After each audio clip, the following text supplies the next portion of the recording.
बुहुमनाङै कर'नानि गाग्लोबनाया बांदों। आमेरिकायाव कर'नानि गिख्रंथाव हालोद। आमेरिकाया भारतनि मदद बिदों।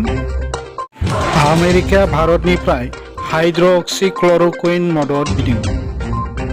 निजामुद्दिन मार्कासनि गेजेरजों हादराव कर'नानि गाग्लोबनाया गोख्रै बांदों। कर'नानि गाग्लोबनाया गोख्रै बांनायनि थाखाय गिबि मन्त्रि नरेन्द्र मोदीआ लकडाउननि समायसीमा बांनायनि इसारा होदों। हादरनाङै कर'नाजों गाग्लोबजानाय सुबुं अनजिमाया 5,916 जाहैबाय। बेनिनो सा 187 जिउ गोमानो गोनां जाबाय आरो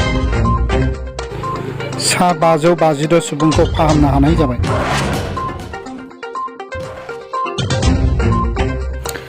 आसामाव कर'नानि गाग्लोबनाया बांद्राय गोख्रै नङाब्लाबो दासिम कर'नाजों गाग्लोबजानाय सुबुं अनजिमाया सा 28सिम थांबाय।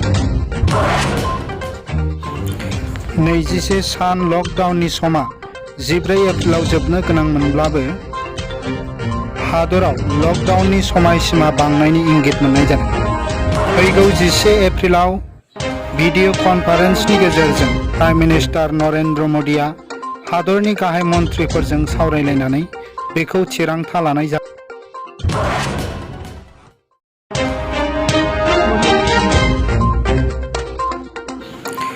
नैजिसे सान लकडाउननि समा 14 एप्रिलाव जोबनो गोनांमोनब्लाबो हादराव लकडाउननि समायसीमा बांनायनि इंगित मोननाय जादों। फैगौ 11 एप्रिलाव भिडिअ कनफारेन्सनि गेजेरजों प्राइम मिनिस्टार नरेन्द्र मोदीआ हादरनि गाहाय मन्थ्रिफोरजों सावरायलायनानै बेखौ थिरांथा लानाय जागोन।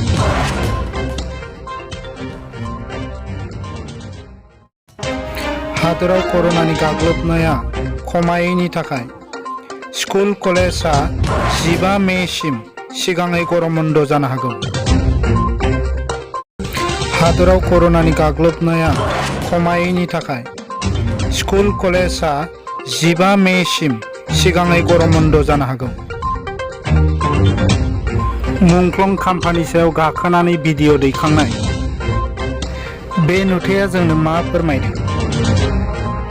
मुंख्लंफोरनि सायाव बेबादि मान गैयै आखुआ बर' हारिनि थाखाय लाजिनांथाव जादों।